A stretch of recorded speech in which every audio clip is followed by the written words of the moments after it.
Mayo 23. La espiral descendente del pecado.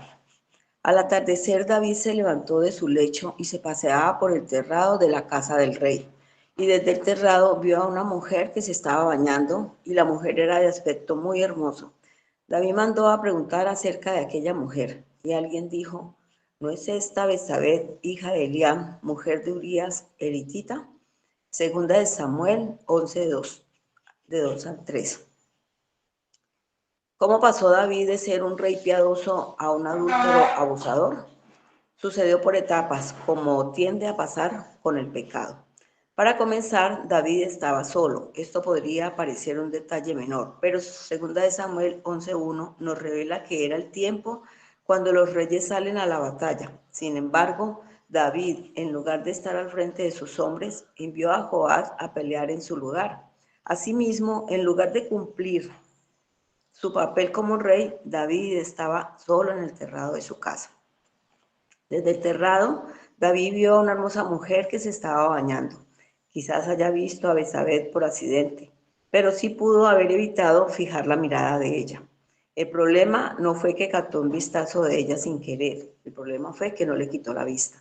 Los ojos fueron el punto de entrada de la tentación, tal como suele sucedernos a nosotros. Sin embargo, David no solo vio, sino que también mandó a traerla. Después de ver a Betsabé, comenzó a pensar en ella. Él pudo haber quitado de su mente este pensamiento y detenido su descenso hacia el pecado allí mismo.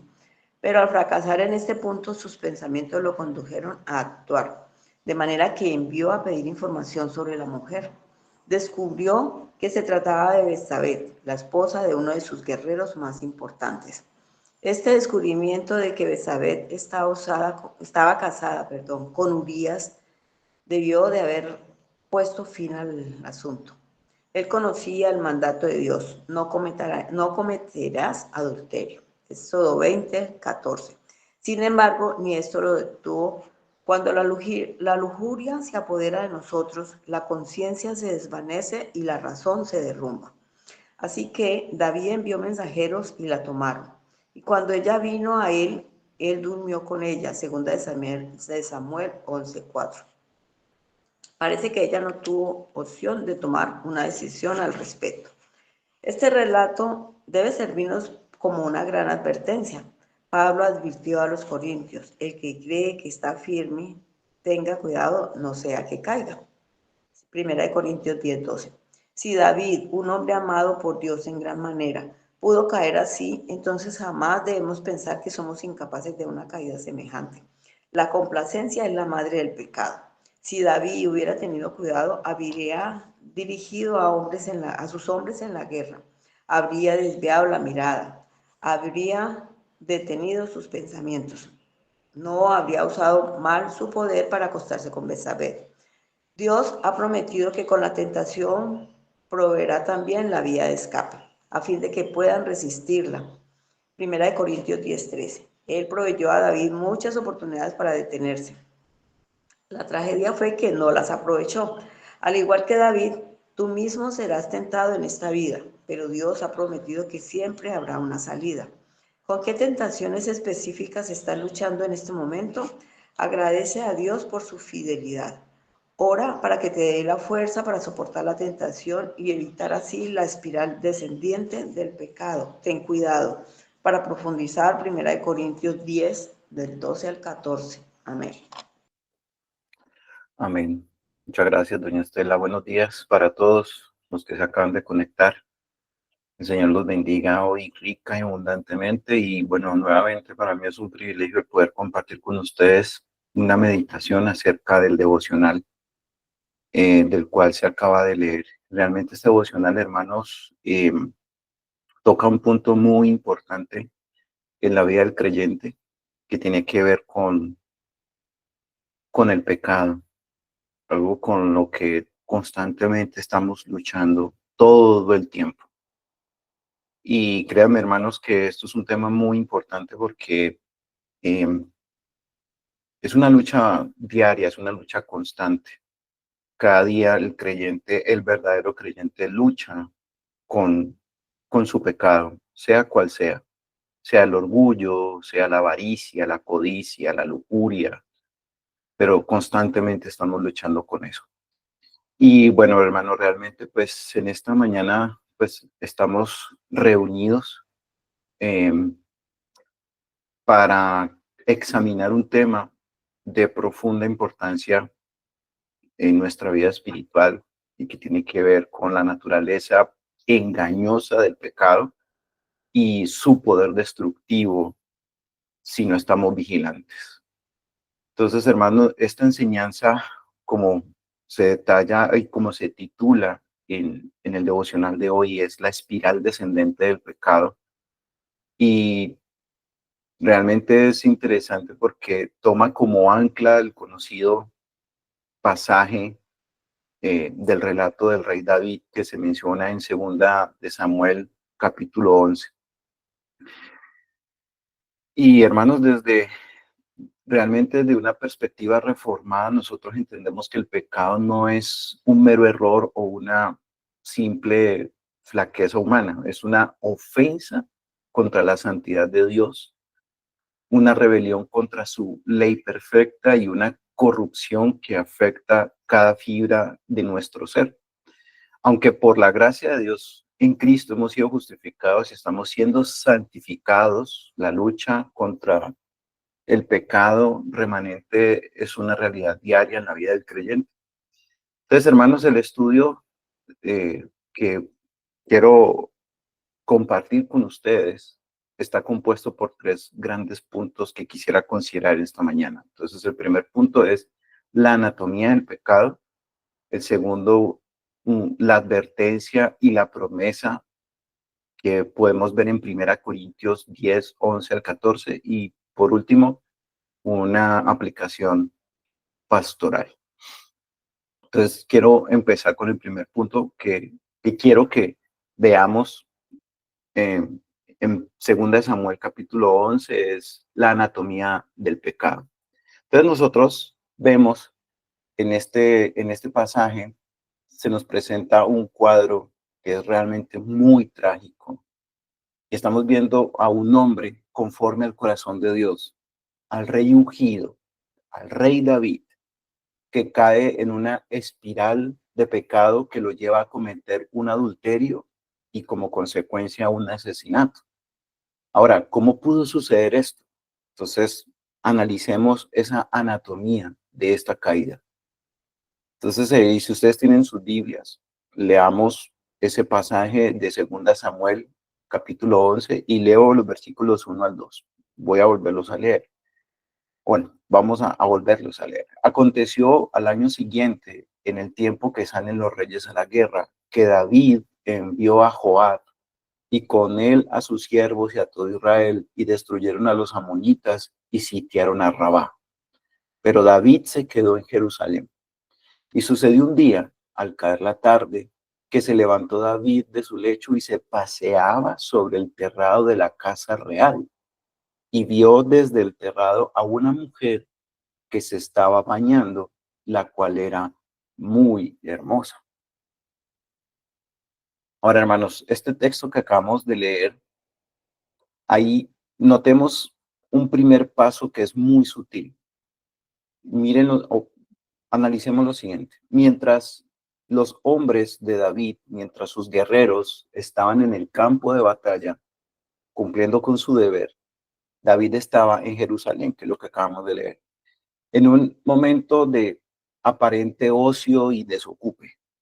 Ahora, la ociosidad, aunque no es pecado en sí misma, puede convertirse en un terreno fértil para la tentación. Y miren que David desde la comodidad de su palacio se expone a una visión, a algo que él ve. Y aquí entra en juego un principio que es muy vital, que es el peligro de los ojos.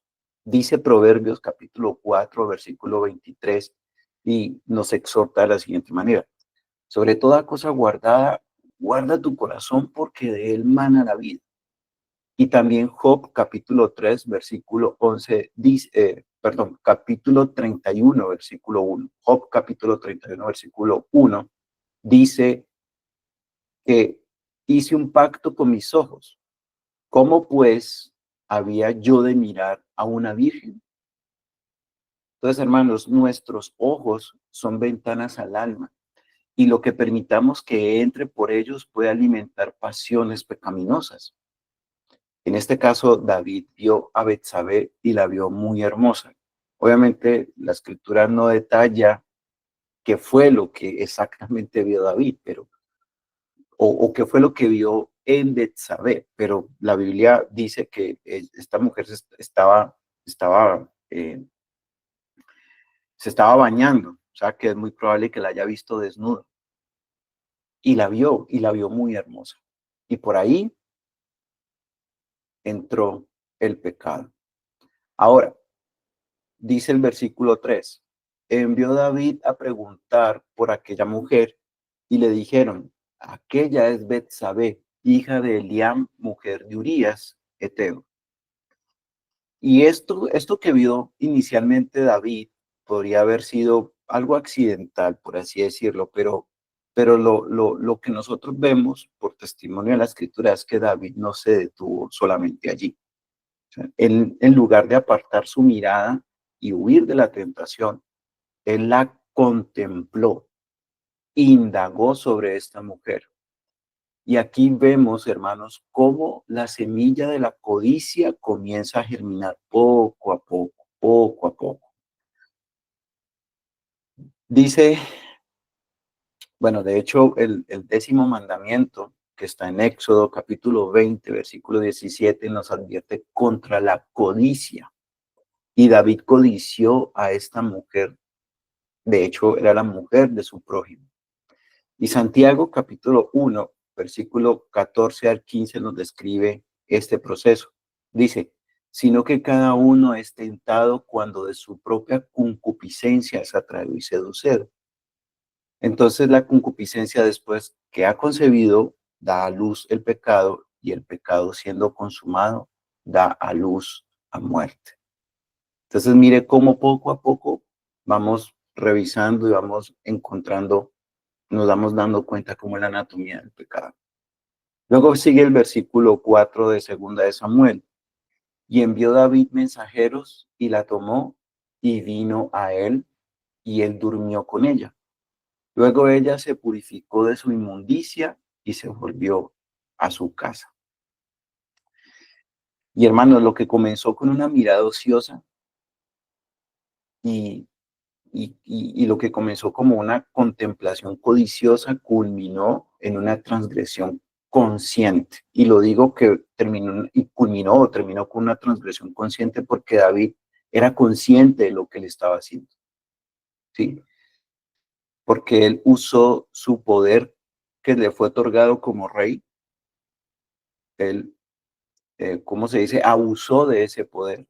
Tomó a Betsabé y quebrantó el 7º mandamiento, perdón, que dice, no cometerás adulterio.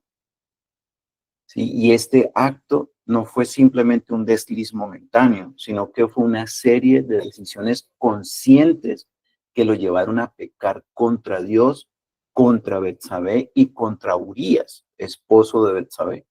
Entonces aquí vemos cómo el rey David eh, comienza a darle rienda suelta a sus pasiones, sin el freno del espíritu y la obediencia de la palabra. Y créanme que David conocía la palabra, él conocía los 10 mandamientos, pero aún así, habiéndolos conocido, tal vez hasta habiéndolos memorizado, aún así él le dio rienda suelta a sus pasiones y fue en contra de la voluntad de Dios. Entonces vemos aquí cómo la espiral descendente del pecado va tomando mucha más fuerza. De hecho, Romanos capítulo 6, versículo 12 nos da una advertencia. No reine pues el pecado en vuestro cuerpo mortal, de modo que lo obedezcáis en sus concupiscencias. Y hermanos, ya del versículo 5 en adelante, o mejor dicho, todo el capítulo de 2 de Samuel, detalla los desesperados intentos de David por encubrir su pecado. desde traer a Urías del campo de batalla para que se acostara con su esposa, hasta la conspiración final para que muriera este hombre en un combate, en una guerra. Entonces, miren que un pecado lleva a otro. Vemos la mentira, el orgullo, perdón, el engaño y finalmente el asesinato. Entonces, esto es una terrible lógica de la espiral descendente del pecado, que comenzó o comienza con algo pequeño a nuestros ojos, pero si no se confiesa y se abandona, crece y se multiplica, enredándonos cada vez más. Y esto es una advertencia fuerte, hermanos, porque finalmente lo que vemos en la vida de David es algo que tranquilamente nos puede suceder a todos. Algo tan sencillo como que estamos permitiéndole a nuestros ojos ver. ¿Qué le estamos permitiendo a nuestros ojos ver? ¿Sí? A través de las redes sociales, a través del YouTube, a través de la televisión. Y son cosas para meditar, porque finalmente estas cosas no nos son ajenas. Ahora, vamos al segundo gran punto, que tiene que ver con la advertencia y la promesa que nos indica 1 Corintios capítulo 10 del versículo 11 al 14. Hermanos, la historia de David no está en las escrituras simplemente para que nosotros nos escandalicemos o para que nos sintamos superiores a David. Más bien este testimonio de la caída de David está en la escritura como una advertencia seria y una enseñanza vital para nosotros como creyentes, ¿sí? Los que de hecho hemos llegado a estos tiempos. Dice el apóstol Pablo, ¿sí?, reflexionando sobre las experiencias del pueblo de Israel del Antiguo Testamento, de hecho experiencias que incluyen tanto fidelidad como terribles caídas, y nos dice en 1 Corintios 10:11 lo siguiente: y estas cosas les acontecieron como ejemplo y están escritas para amonestarnos a nosotros, a quienes han alcanzado los fines de los siglos. Hermano, la caída de David con Betsabé es uno de esos ejemplos poderosos y fue escrita, preservada por el Espíritu Santo en las Escrituras, no para que condenemos a David eternamente ante nuestros ojos, sino para nuestra amonestación, para nuestra enseñanza y corrección. Entonces, aprendamos de sus errores para no repetirlos. Y su historia nos muestra la fragilidad incluso de los más grandes santos y la necesidad imperiosa de la gracia divina y la vigilancia personal. Entonces, hermanos, con estas perspectivas, escuchemos atentamente lo que Pablo continúa diciendo en los versículos siguientes.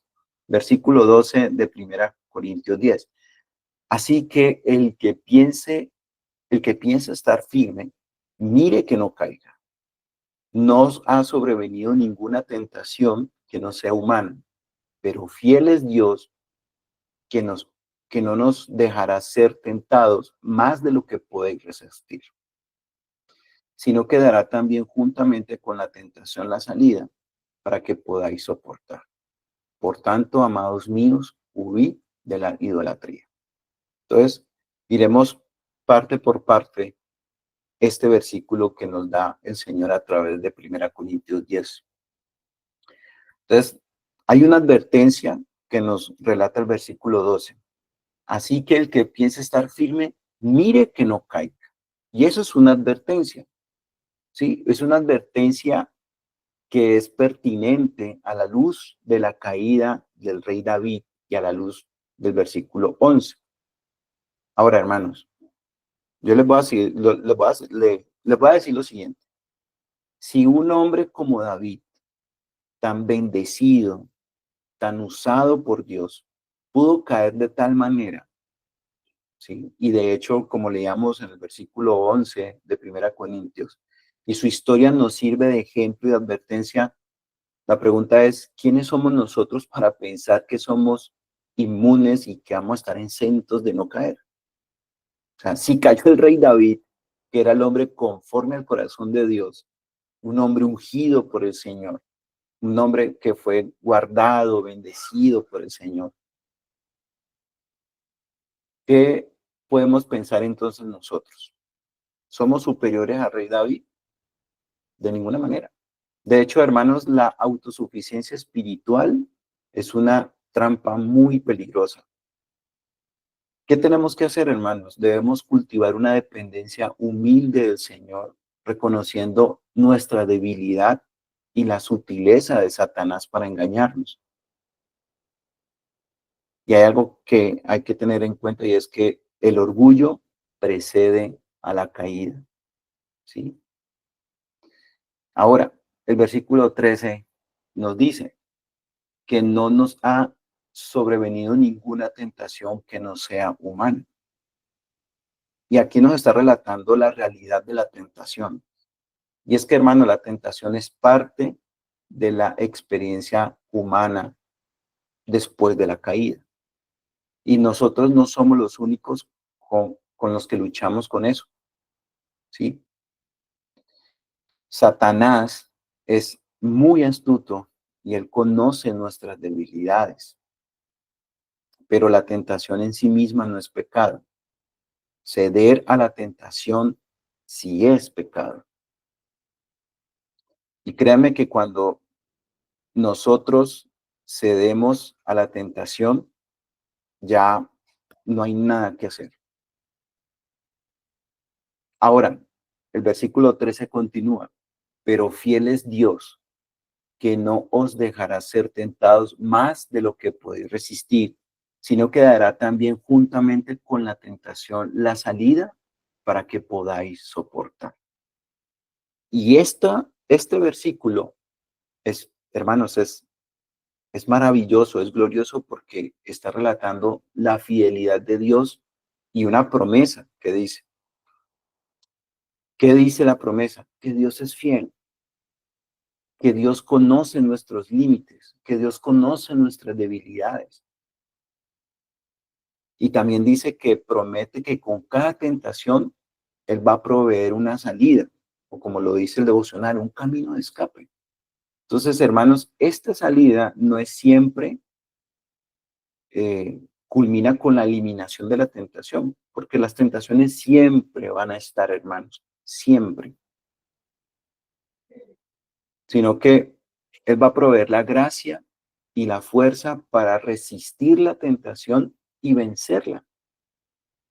Ahora, la salida puede ser recordar una porción de la escritura, como la historia de David, o la salida puede ser una oración ferviente de rodillas al Señor clamando para que Él nos dé fortaleza ante la tentación, o incluso la salida puede ser salir corriendo como lo hizo José delante de la esposa de Potifar, como la historia que se relata en Génesis, o la salida puede ser incluso el consejo de un hermano maduro en la fe.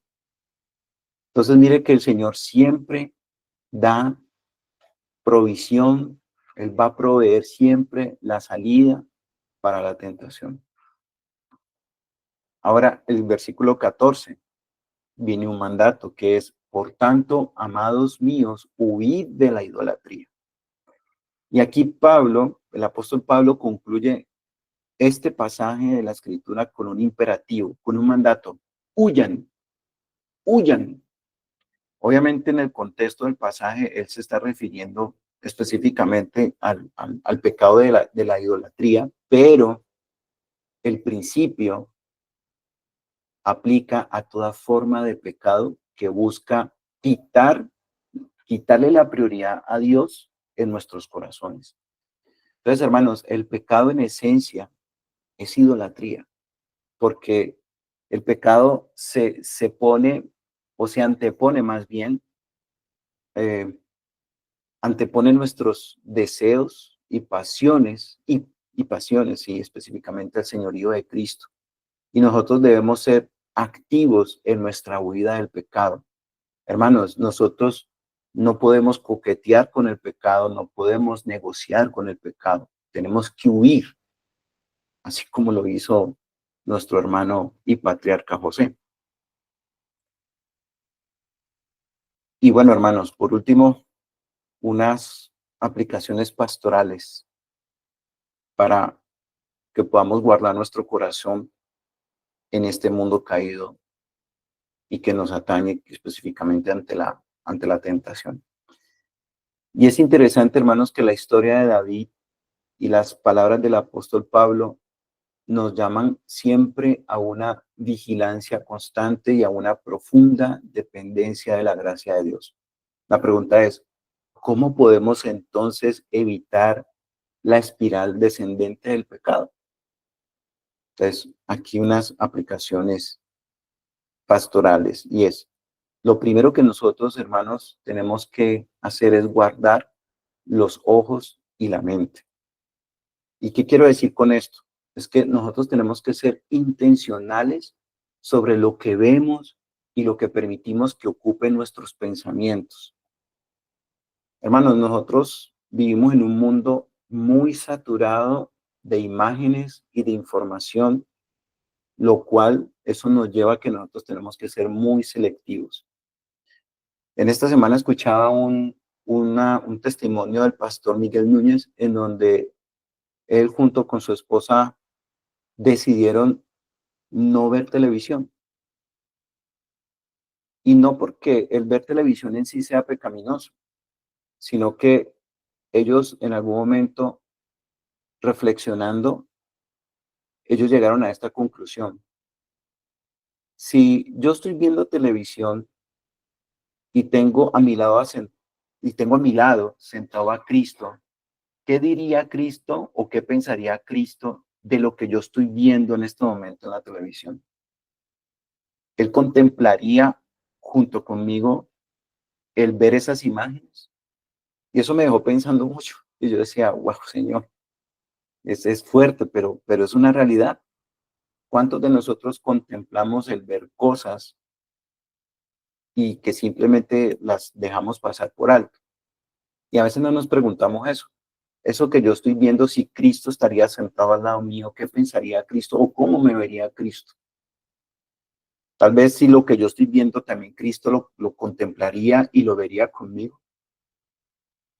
Entonces, la aplicación aquí, hermano, es guarda tus ojos y tu mente. Nosotros debemos ser selectivos en qué le permitimos ver a nuestros ojos. Y créanme que si el rey David se hubiera hecho esa pregunta,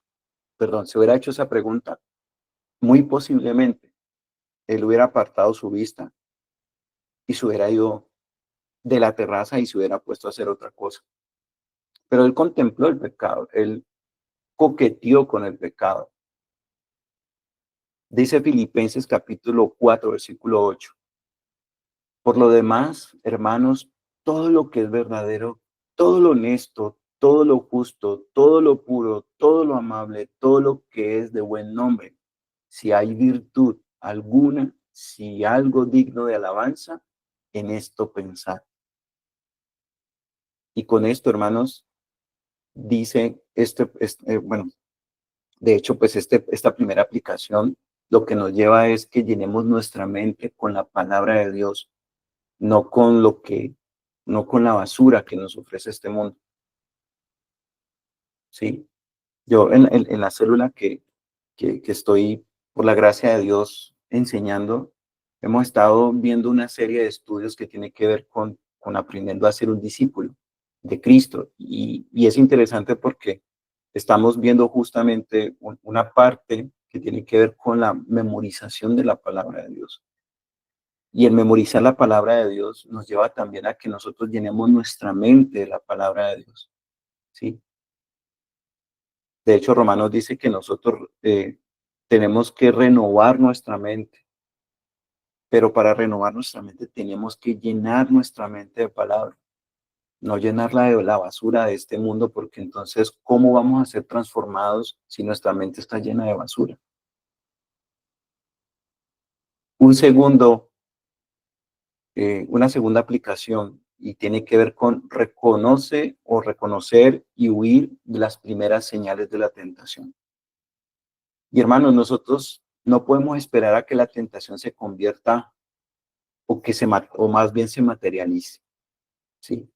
Y es que nosotros tenemos que aprender a identificar las primeras chispas, las miradas indebidas, los pensamientos codiciosos, las justificaciones que son muy sutiles. Y cuando nosotros las aprendamos a reconocer, tenemos que huir, como lo dice Pablo en Corintios. Hermanos, tenemos que buscar la salida que Dios provee. Y esto también requiere un autoconocimiento y una sensibilidad agudizada, o más bien un discernimiento por el Espíritu Santo. Hermanos, chats, conversaciones, en este caso, bueno, eso aplica tanto para hombres como para mujeres. Conversaciones indebidas por el WhatsApp. Huye de la tentación de eso. Ver imágenes, fotografías, videos que ya sean muy sensuales y que ya sean casi hasta pornográficos. Huyamos de eso. Tener conversaciones en donde nos lleven a chismes, a murmuraciones, huir de eso. ¿Sí? Toda cosa que nos lleve a la tentación, huir de ello. Hacer negocios indebidos, huir de eso. Hacer negocios en donde nos lleven a hacer ganancias o adquirir ganancias deshonestas, huir de eso. Cualquier tipo de tentación que nos lleve a ofender a Dios, tenemos que huir de eso. Otra aplicación, y es que no debemos descuidar nuestras responsabilidades espirituales y nuestros deberes. Hermanos, el ocio del rey David contribuyó a su caída. Entonces, nosotros tenemos que mantenernos ocupados en las cosas del Señor, en nuestro servicio a los demás, en el cumplimiento de nuestros llamados que el Señor nos ha hecho. Una vida disciplinada y enfocada en el reino de Dios es una gran protección contra muchas tentaciones. El hecho de que nosotros nos mantengamos desocupados, el hecho de que nuestra mente no esté ocupada pensando, meditando, reflexionando, memorizando la palabra de Dios, y que nosotros estemos desocupados en cosas que a nada edifican, es lo que nos va a llevar a que posiblemente caigamos ante la tentación. Otro punto interesante aquí como una aplicación, y es que cultivemos la confesión y el arrepentimiento. Hermanos, si caemos, y bueno, de hecho lamentablemente todos vamos a tropezar en algún momento de nuestras vidas, no permitamos que el pecado se arraigue en nuestras vidas y nos lleve a encubrir más y más el pecado, como le sucedió al rey David, sino que corramos inmediatamente al trono de la gracia, confesemos nuestros pecados con un corazón contrito y humillado, y que podamos recibir el perdón y la purificación y la limpieza que nos ofrece nuestro Señor Jesucristo. Sí, de hecho, como lo menciona Primera de Juan, en el capítulo 1, versículo 9. Hermanos, el Salmo 51, que es un lamento de penitencia que escribió David, es un modelo para nosotros. Sí, no sé si ustedes recuerdan cómo dice el Salmo 51, ten piedad de mí, oh Dios, conforme a tu misericordia. Que podamos incluso en esos momentos de caída recordar ese Salmo 51. Pero pues si hacemos todo lo contrario, si en lugar de confesar nuestros pecados y arrepentirnos, pues va a suceder lo que de hecho también menciona el Salmo, el Salmo 32, si no recuerdo, si mal no recuerdo, ¿sí? Dice que el salmista, que mientras él cayó, se envejecieron sus huesos. y vemos los dos contrastes. Y por último, hermanos, una última aplicación es que nos aferremos a la comunidad de fe. Sí, hermanos, nosotros no estamos solos en esta lucha. Si el Señor nos ha salvado y nos ha añadido a su cuerpo, a una iglesia local, todos los creyentes tenemos luchas, todos. Yo tengo mis luchas, mi esposa tiene sus luchas, todos los que están en esta llamada tenemos nuestras propias luchas. Entonces, hermanos, necesitamos la comunión de los santos, necesitamos la rendición de cuentas. ¿Cada cuánto estamos rindiéndole cuentas a un hermano maduro en la fe? ¿Cada cuánto estamos rindiendo cuentas a, a nuestros hermanos?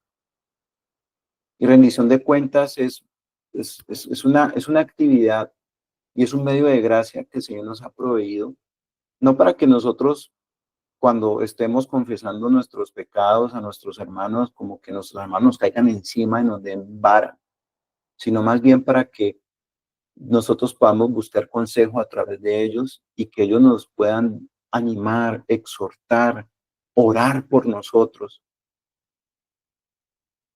Hermanos, la oración y el aliento de nuestros hermanos y hermanas en Cristo es importante y eso hace parte de la rendición de cuentas.